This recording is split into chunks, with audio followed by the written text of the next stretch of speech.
My father stood at that podium, gripping the sides with both hands, tears running down his face in front of 60 people who all knew my name. He said he was a heartbroken father. He said his daughter had abandoned the family. He said he just wanted his little girl to come home. Every single person in that room believed him. Every single person except one, me. I was sitting in the third row, 6 feet behind his biggest supporters, in a borrowed jacket with a lawyer beside me and 3 years of documented evidence in a folder on her lap. He had no idea I was there, and when he finally looked out at the crowd for sympathy, he found my eyes instead. That moment, that exact second when his face changed, is something I will never forget for the rest of my life. But before I tell you what happened next, I need to take you back to where this all started, because what my father did to me wasn't just cruel, it was calculated, it was patient, and it nearly destroyed me completely. If your own parent ever stood in front of people and played the victim while you were the one suffering in silence, what would you have done in that room? Would you have stood up and said something? Or would you have sat there like I did and let the truth do the work? Tell me in the comments below. I read every single one. And if you're new here, please subscribe and hit that like button. Stories like mine don't get told unless people like you help them reach someone who needs to hear them. My name is Maya. I'm 22 years old, and until about 14 months ago, I had never once slept a full night without wondering if I'd done something wrong. I grew up in Clanton, Ohio, population just under 6,000. The kind of town where the same families have sat in the same church pews for 3 generations, where everyone knows whose car is in whose driveway, and where your reputation isn't something you build, it's something you inherit. My father, Robert, was a man that Clanton respected. He coached youth soccer for 11 years. He served 2 terms on the school board. He was the kind of man who shook hands firmly and remembered birthdays and laughed loud enough that the whole room turns to look. Everybody loved Robert. My mother passed away when I was 9. Cancer. Fast and brutal. I barely had time to understand what was happening before she was gone, and it was just the 2 of us in that house on Birch Street, my dad and me. For a while, I told myself that was why he was the way he was. Grief does things to people. Losing someone you love can close you off, make you hold tighter to what's left. I made excuses for him the way you do when you're a kid and you don't have the vocabulary yet to call something what it actually is. What it actually was, I know now, was control. I didn't have a phone until I was 16, and even then, he had the password. I wasn't allowed to go to sleepovers, I couldn't join clubs at school without his written approval, and twice he withheld it without explanation. When I was 17 and got cast in the school musical, he called the director and told her I'd had a family emergency. I hadn't. He just didn't want me spending evenings away from home. My teachers noticed. A few of them tried, in the quiet way teachers do when they suspect something but can't prove it.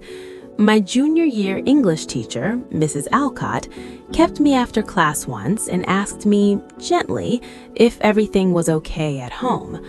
I told her yes. I believed it when I said it. Because that's the thing about growing up inside control.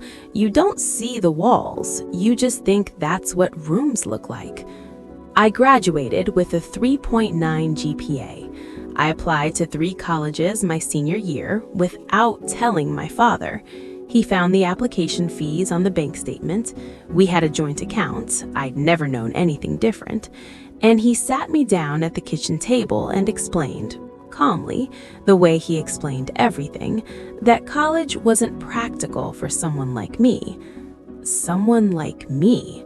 I was 18 years old and I still didn't fully understand what that phrase meant. I stayed. I got a part-time job at the pharmacy on Maple Avenue. I handed over my paychecks. I cooked dinner. I kept the house. And I told myself this was temporary, that I was saving up, that one day I'd have enough to go. That day kept moving further away. I was 20 when I first tried to actually build a life outside that house. I'd been saving cash, not in the bank account, in an envelope taped to the back of my dresser drawer. $12 here, $20 there, tips from covering shifts at the pharmacy. By March of my 20th year, I had just over $400 hidden away and a plan I'd been working on for 6 months. There was an apartment complex in Merrill, the next town over, that rented studios for $575 a month. I'd been in contact with a property manager named Sandra through a new email address I'd created at the public library. I had a job interview lined up at a medical billing company, full-time, benefits, starting at $15 an hour. I was terrified, and I was ready. The interview was on a Wednesday morning. I told my father I had a doctor's appointment. I wore the nicest blouse I owned. I drove to Merrill with my hands steady on the wheel. The hiring manager's name was Patricia. She met me at the door, shook my hand, smiled. We sat down. She opened my application, and then her expression shifted in a way I couldn't read. Patricia cleared her throat. "Maya, I want to be straightforward with you." "Okay." "We received a call yesterday from someone identifying themselves as a family friend. They mentioned some concerns about your reliability, about a history of," she paused, "missing work without notice, walking off jobs." My stomach dropped straight through the chair. "That's not true. I've never done that. I've never quit a job." She looked at me and I could see she was genuinely sorry, but she also had a company to run and a phone call she couldn't unhear. "I'm sorry," she said. "We've decided to move forward with another candidate." I drove home. I didn't cry. I didn't turn on the radio. I just drove. When I pulled into the driveway, my father was on the porch, reading the newspaper, peaceful as a Sunday morning. "How was your appointment?" he asked without looking up. "Fine," I said. "Good. Your dinner's in the fridge. I made chili." I went inside. I sat on the edge of my bed and I stared at the wall until the room got dark. Over the next 8 months, I applied to 11 more positions, full-time, part-time, remote, in-person, Merrill, Granton, Lakeview, anywhere within 40 miles of Clanton that wasn't Clanton. Out of 11 interviews, I made it to a second round exactly once. The rest collapsed within 48 hours. The excuses varied. Position filled, going in a different direction, decided to restructure the role. But twice, the people on the other end were honest with me the way Patricia had been. A warehouse supervisor in Granton, named Derek, told me quietly that someone had called claiming I'd been involved in a workplace theft at my previous job. A dental office manager in Lakeview said a woman had called identifying herself as my former supervisor and said I had a documented history of no-shows and insubordination. I had never been fired, I'd never stolen anything, I had never been disciplined at any job I'd ever held. But someone was telling people I had, and whoever it was knew exactly where I was applying. I started paying attention. I noticed that my father always seemed to know when I'd had an interview, even when I hadn't told him. I noticed that he'd sometimes be on his phone in his office with the door closed, which he never used to do. I noticed that when interview requests came to my personal email, ones I checked at the library, my father would sometimes seem slightly off at dinner that evening, distracted, like he was waiting for something. I started keeping a log. Dates, companies, what happened, how quickly it fell apart. Then, one night, I found the email. He'd used an email address I'd never seen before. He'd left himself logged in to the family computer in the living room, something he'd never done before, probably a mistake. The inbox was open when I sat down to look something up for work. The subject line of the most recent sent message read, Maya Calloway, Candidate Inquiry. My body went cold. I opened it. It was a response to a job listing I'd applied to 4 days ago. The email was detailed, professional even. It described a pattern of unreliable behavior, an incident involving missing inventory at my current employer, and what he called a concerning history of instability. Every word was a lie. Every word was in my father's voice. I sat there in the blue light of that screen for a long time. Then I took photographs of every email in that sent folder, 14 of them, going back 11 months. I didn't confront him that night. I couldn't. My hands were shaking so badly I dropped my phone twice trying to close the app. I went to my room, sat on the floor with my back against the bed, and tried to think clearly. He was my father. He had raised me alone since I was 9. He had made my lunches and driven me to school and sat in the front row of my 8th grade graduation. He had cried at my mother's funeral in a way I had never seen a grown man cry before or since. And he had spent the last 11 months systematically making sure his 20-year-old daughter could not get a job.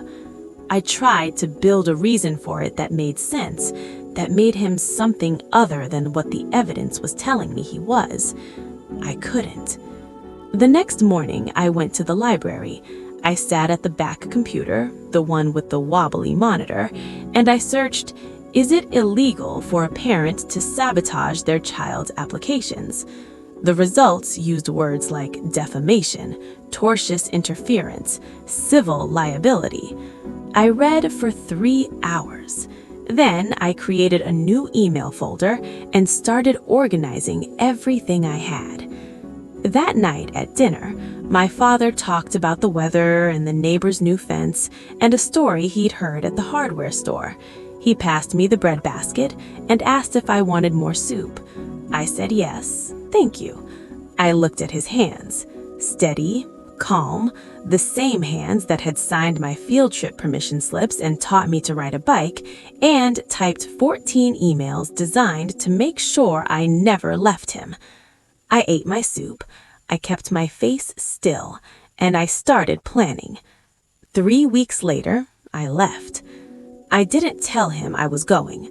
I packed one bag, clothes, charger, the photos of my mother I kept in my nightstand, and I walked out at 7 a.m. while he was in the shower. I had $380 in cash, a phone with a cracked screen, and no birth certificate because when I'd asked for it a month ago, my father had told me it was with the important documents, and he'd get it to me when I needed it. I never got it.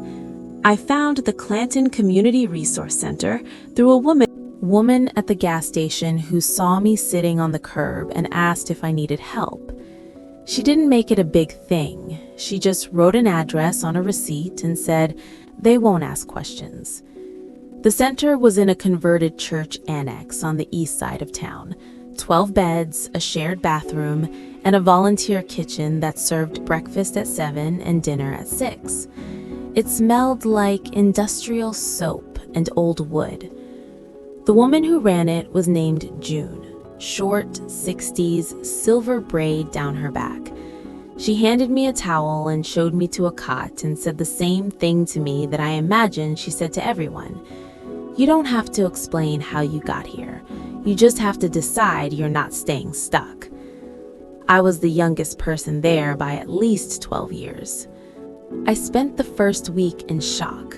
Not dramatic shock, quiet shock.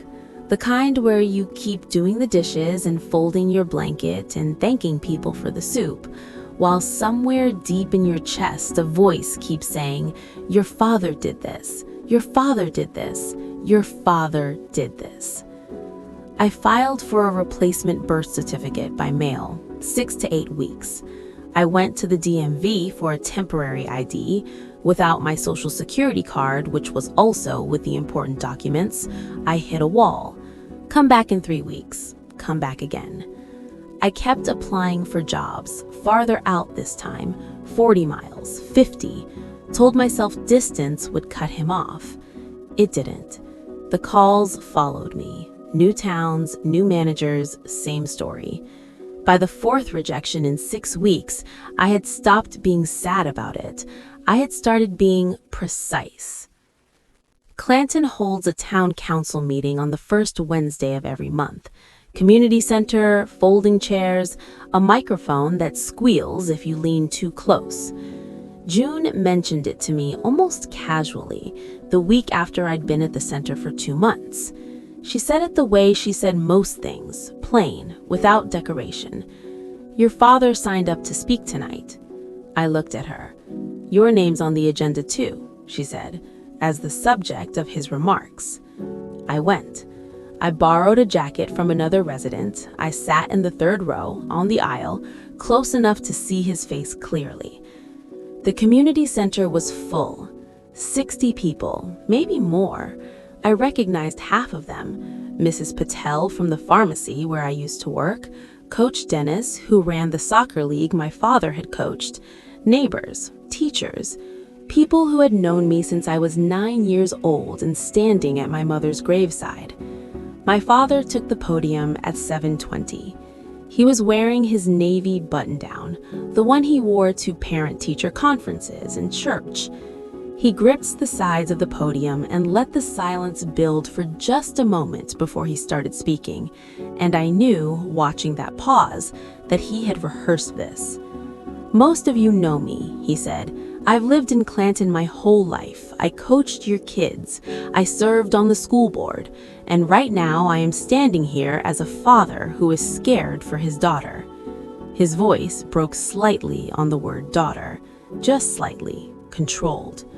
My Maya left home 8 months ago. She's been living in a shelter. I've tried to reach her. I've tried to bring her home, but she won't come back, and I don't understand why. He paused again, looked down at the podium. The room was completely silent. I just want my daughter to know that the door is open. Whatever she's going through, whatever she thinks happened, I love her. I'm her father, and I'm asking this community to help me reach her. He looked up. His eyes swept the room, and they landed on me. The expression that crossed his face in that moment lasted less than 2 seconds, but I saw it. Recognition, then calculation, then the mask came back down. He looked away, continued speaking, said something about community values and family bonds. But for those 2 seconds, we both knew. I didn't move, I didn't speak. I had a notebook open on my knee, and I wrote down every word he said verbatim, the way I had been writing everything down for the past 8 months. After the meeting, 3 people came to find me.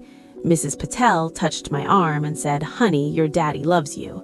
Coach Dennis told me, "Whatever the trouble is family." An older woman, whose name I didn't know, pressed a piece of paper with her phone number in my hand and said, "If you need a place to stay, my guest room is available." They all thought he was telling the truth. That was the night I decided I was done waiting for people to figure it out on their own. The legal aid office in Merrill had a 2-week waiting list. I put my name on it the morning after the town hall. The attorney I was assigned was a woman named Claire Autumn, 38, sharp eyes, the kind of calm that comes from having seen a lot. She met me in a small conference room with a plastic plant in the corner and a table that wobbled on one leg. I put my phone on the table and showed her the photographs I'd taken of my father's sent emails. She looked at them for a long time without speaking. Then she looked up and said, "Do you have anything else?" I opened my notes app. I showed her the log I'd been keeping, dates, companies, summaries of what managers had told me, 11 entries. She was quiet for a moment. Then she said, "Maya, What your father has been doing has a name. It's called tortious interference with prospective employment, and the emails, if we can establish they came from his device, are evidence of defamation per se. That means falsely stating someone committed a crime. In Ohio, that's actionable without even proving specific damages. But we have damages, I said. She nodded slowly. Yes, we do. We spent the next 3 weeks building the file. Claire contacted 6 of the companies on my list. 4 of the companies had records of the calls or emails. 2 managers were willing to provide written statements. Derek from the Granton warehouse told Claire he still had a voicemail. A voicemail. My father's voice.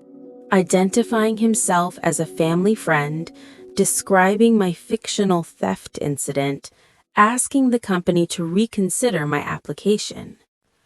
Claire had a forensic contact who could pull metadata from the emails, the IP address traced back to the Birch Street house. Everything was documented. Everything was dated. Everything was real. She filed the lawsuit on a Tuesday afternoon. My father was served the following Thursday morning while he was checking the mail. His neighbor was watering her garden 2 doors down. She watched the whole thing. By noon, half of Clanton had heard. My father requested time at the following month's town council meeting. Of course he did. The podium had worked before. This time, the room held 80 people. Extra chairs brought from the storage room, people standing along the back wall. This was not about potholes. I sat in the 3rd row again. Claire sat beside me in a gray blazer with a legal pad on her knee. My father took the podium. He looked older than he had the month before. Something in his posture was different, tighter, like a man bracing for impact. Most of you know me, he said again. He was using the same opening, the same framing. But this time, something in the room had shifted. People had read the court filing. In Ohio, civil complaints are public record, and in a town of 6,000, public record is common knowledge within 48 hours. The complaint laid out 14 emails, 11 sabotage job applications, 3 years of documented interference. The voicemail. He tried. He talked about family and love and outside influences and lawyers who don't understand small towns. He looked at me once and his voice wavered. Then Claire stood up. She didn't raise her voice. She didn't perform. She introduced herself, stated that she represented me, noted that a civil complaint had been filed and was part of the public record, and suggested that anyone curious about the facts consult the court filing directly rather than relying on a single person's account. Then she sat down. The room was quiet for a long moment. Then the council chair moved to the next agenda item. My father stood at the podium for a few extra seconds. Then he stepped down and took his seat. He did not look at me again. He hired an attorney from 2 counties over. After reviewing Claire's evidence file, that attorney called Claire and suggested settlement. My father refused. His attorney withdrew from the case the following week. My father represented himself for 1 filing, a handwritten response stating that the court had no jurisdiction over a father's right to protect his child. The judge noted it and set a hearing date. My father did not appear at the hearing. Claire moved for a default judgment. The court granted it. Defamation per se, tortious interference with prospective employment, economic damages $67,000, calculated from 14 months of lost wages across 11 positions, with supporting documentation from each employer contact. He didn't pay. Claire filed a lien on the Birch Street house. The house sold 8 months later. After the lien, realtor fees, and back property taxes he hadn't been paying, my father walked away with enough to rent a small apartment on the other side of town. I was in Claire's office when the judgment came through. She slid the printed document across the table. "How do you feel?" she asked. "Tired," I said. That was the honest answer. Not triumphant, not relieved, just tired in the deep way that comes at the end of something that should never have had to happen at all. I moved into my own apartment in Merrill 2 months after the judgment. 1 bedroom, 2nd floor, a window above the kitchen sink that gets the morning light. I got a job at a veterinary office as a front desk coordinator. Not glamorous, not a career, not yet, but my name is the only name on my paychecks. My bank account has a password only I know. My lease has my signature and no one else's. I enrolled in 2 online community college courses, medical administration, and an English class I signed up for because Mrs. Alcott always said I had a way with words, and I never got to find out if she was right. My father sent 1 letter 3 months after he moved out of the Birch Street house. It was short. It said he hoped I was well. It said things had gotten complicated. It said he still thought about me. It did not say he was sorry. I read it twice. I set it on the kitchen table. I made coffee, and I sat there with my mug for a while, looking out the window at the parking lot below. Then I filed the letter in the folder where I keep all the documentation, not because I need it anymore, just because I think it's important to have a record of what things actually were, instead of what someone later claims they were. My mother has been gone for 13 years. I don't know what she would say. I like to think she would say I did the right thing. I like to think she'd be the kind of woman who would have filed the lawsuit herself. I keep her photograph on the windowsill above the kitchen sink. Every morning when I wash my face, I see it in my peripheral vision. A woman at 26, laughing at something off camera, her hair loose around her shoulders. She looks free. I'm 22. I'm just learning what that feels like, and I'm in no hurry. I've got time. If you made it to the end of this story, thank you. I know it was long. I wanted you to understand all of it, not just the dramatic parts. If any part of this sounded familiar, if you ever had someone in your life disguise love as concern, disguise sabotage as concern, please know that recognizing it is the first step. And the first step is enough for right now. Hit subscribe if you want to hear more stories like this one. I'll see you on the next one.